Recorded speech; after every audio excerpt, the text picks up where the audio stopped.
tell us a little bit, just for people who don't know, how the funding ecosystem is set up in India. Let's say for founders, your angels, your seed funds, your larger funds, maybe family offices, right? Family, institutional. And then the second part is, a lot of firms on Sand Hill Road will have an office or presence or some type of play in an emerging market or Israel or something like that.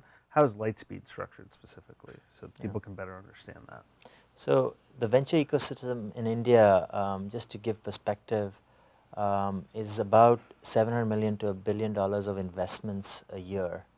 It was 1.1 billion in 2011, about 800 million last year. I believe it'll be slightly down this year, in my opinion. Compare that to $30 billion a year in the US. So there's a size difference there. On the angel and seed funding level, about $20 billion a year gets invested in the US. That number in India is about 80 to 100 million. So the ecosystem is about 30 times smaller in one sense, just looking at the bare numbers. In terms of the trend lines there, we've seen seed and angel investing really pick up between 2011 and 2012 and is down now this year. A lot of people raised sort of small funds or started investing their own capital in 2011, 2010 and ramped that up last year.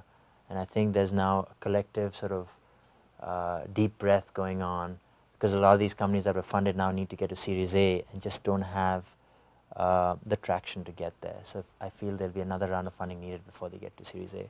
In terms of venture funds, there are 10 to 15 venture funds that are active. Compare that to 700 listed venture firms here with the NVCA, maybe 300 that invest more than 4 deals a year in the US. So 10 to 15. Again, perhaps like the 80s were in the US, in the Valley. And then in terms of exits, there've been 4 to 5 IPOs of internet/technology companies, and maybe a handful of multi-$100 million M&A exits. We had a company but India had a company last week called Justile that went public, trading at about $750 million valuation right now. Naukri or InfoEdge is trading at about 500 million, I believe. And there's a company called Make My Trip, which is an online travel company, trading at about 5 to 600 million, I believe. And so those are the sort of icons of Indian IPO'd companies. On the M&A side, we've seen some decent exits. So a lot of the services companies have been valued at much higher numbers in the billions. Some of them have gone public, Infosys and others you've heard of. We've had M&A exits on the technology side. A company called iFlex, which was banking software, was acquired by Oracle for 900 million a few years ago. And that went through this thing about starting in India, going to the Middle East, Southeast Asia, and then coming to the US.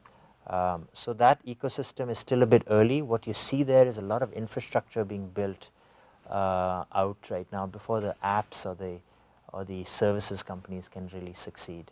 I think that's the sort of broad story behind India right now. In terms of Lightspeed, we're structured as a single global fund, investing in the US, India, and Israel. Historically, we've also invested out of the same fund in China, but last year we raised a separate China fund as well. A total of 850 million was raised last year by Lightspeed entities. The nice thing about being part of a global fund, we believe, is that the bar is kept high in terms of the types of investments we make, and also we get the help of our colleagues here in the US to help these US-India corridor companies transition from India to the US. We've got a lot of investments here in infrastructure, storage, networking, applications, virtualization, etc., as well as consumer side. And so we can help entrepreneurs make the transition. And in India, we go through the same investment committee that our partners here do. We are all part of the same team. So it's been a good sense of camaraderie, and there is no pressure to necessarily invest in India if we don't find the right deals. But conversely, if we do find the right deals and we only do a few a year, we put everything behind it and we really help them find the right traction in the market and succeed. We end up helping in recruiting a lot. What we find is that there's a little bit of a lack of strategic talent in the Indian market. So we end up importing people from abroad sometimes, or pulling people from larger companies in India and trying to solve the recruiting problem in that way. So that's what we do here, and that's what we do there. We got a team of 4 based out of New Delhi, and we've invested in Bangalore, Bombay, Pune, Delhi. We've looked at companies in Chennai, Hyderabad, lots of other cities. So kind of similar to China. There's no one Silicon Valley of India. There's multiple cities.